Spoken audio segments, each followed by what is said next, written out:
Happy birthday to you. Happy birthday to you.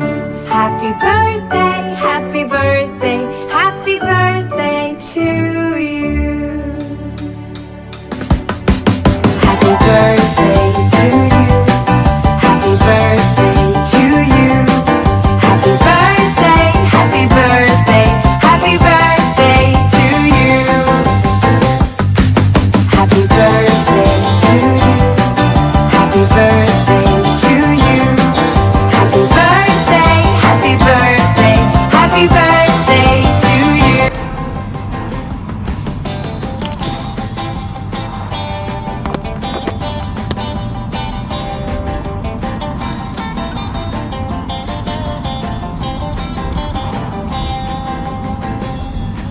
Happy birthday to you. Happy birthday to you. Happy birthday, happy birthday, happy birthday to you. Happy birthday to you. Happy birthday to you. Happy birthday, happy birthday, happy birthday to you.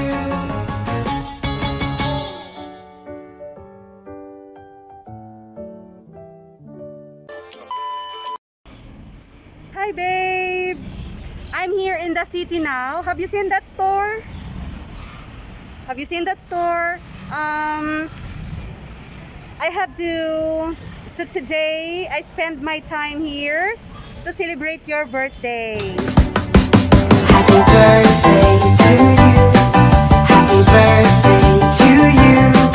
Happy birthday, happy birthday, happy birthday to you.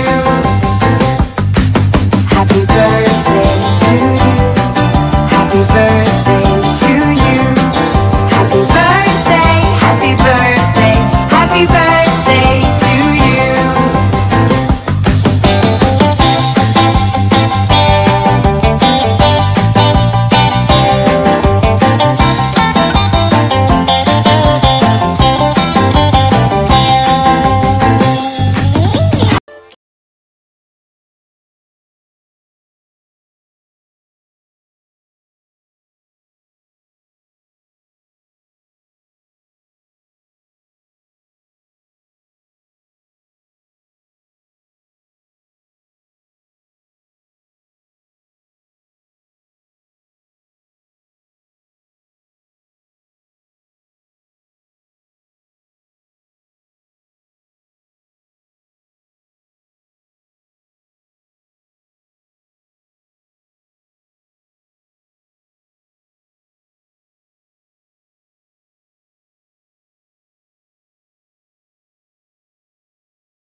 Hello Mega Love, shout out to Annalyn Buena. Ayan lalabs.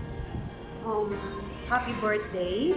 How I wish that you're happy a day of your little day, and more blessings to come, more candles to blow, more revenue, more subscribers, and more friends. Lalabs Annalyn Buena. ipagpatuloy niyo lang po ang iyong ginagawa. Enjoyin lang natin ang YouTube. And of course, and congratulations to you. Ayan, thank you so much for your being so supportive to my team.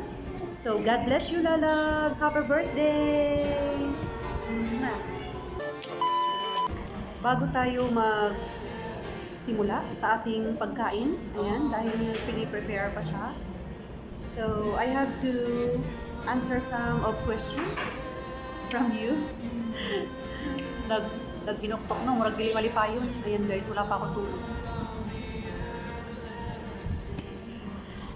So meron akong mga sasagutin na mga ilang katanungan na nanggagaling sa ating mga kaibigan. Ayan. Thank you. Sige, akala ko. Ayan, ito na ang ating order.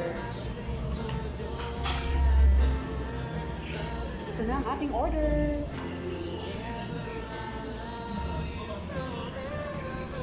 Coffee mate. Ayan, ang ating coffee. Ating coffee. Nakita niyo ba?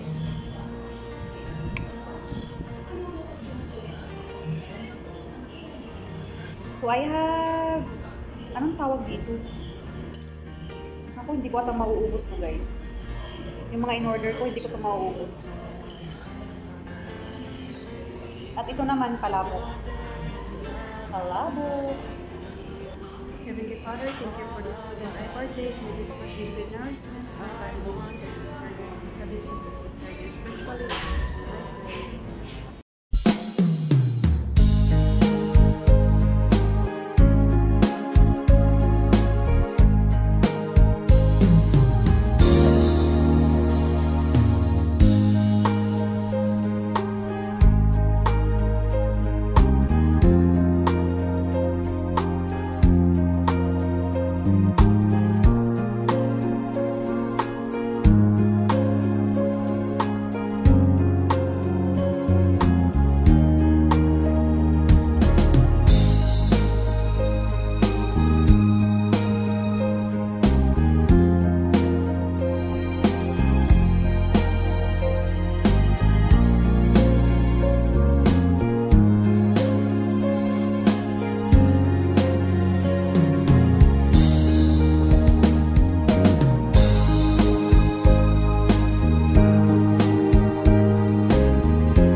Magsimula na tayo sa unang tanong. Sabi niya, Mentor, ito po ang aking tanong. Sa tingin mo ba, magiging makasarili ka kung inuuna mo ang sarili mo? Thank you. Yun po ang kanyang tanong. Ako kasi bilang isang panganay, case-to-case basis yan eh. Kung bunso ka, kung pangalawa ka, kung pangatlo, kung panganay. So, magkaiba po. Kung bunso ka, pwedeng hindi. Kung nasa gitna ka, pwedeng hindi. Pero pag panganay ka guys, masasabi kong oo. Kasi ako, panganay ako sa pamilya. Kahit kailan hindi ko inuuna yung sarili ko. Family first talaga ako kahit anong mangyari. So, sa buhay ko inuuna ko talaga yung pamilya. So, ganun po. So, case-to-case basis po siya. Hindi ko alam guys kung magiging satisfied kayo sa aking sagot, pero yun po ay para lang sa akin. So, sa pangalawang tanong, ano po yung masakit? Ano po yung masakit? Yung mas masakit yung iniwan ka o iiwan mo siya dahil mas masaya na siya sa iba? Ang hirap sagutin. Pero ito naman ay para din sa akin. Ayan, para lang sa akin guys. According dun sa aking naranasan. Ayan. Naku. Ito ang mahirap pag may magtatanong kasi magbe-base ka palagi sa iyong nararanasan. So, base dito sa aking experience, mas masakit yung iiwan mo siya dahil mas masaya na siya sa iba. Kasi kung iiwanan ka niya, so wala kang choice kundi tanggapin. Ang masakit talaga, kasi yun po yung ginawa ko, iniwanan ko siya, dahil may mahal na siyang iba kasi may anak na siya eh. So gusto ko na i-priority niya yun. Ayoko naman na tanggapin ko pa siya na may anak na siya, nakabuntis siya sa iba. So ako na lang yung umalis. Iniwanan ko na lang siya para mas panindigan niya yung ginawa niya doon sa isang babae. So mas masakit yun kaysa iiwanan ka niya. Mas maigi na lang yung iiwanan ka niya eh, para wala kang choice. Wow! So yun po. Sa pangatlo tayo, na mahal mo. At bakit nga mahal mo siya? Ewan ko, ang hirap naman sagutin ito, GSP.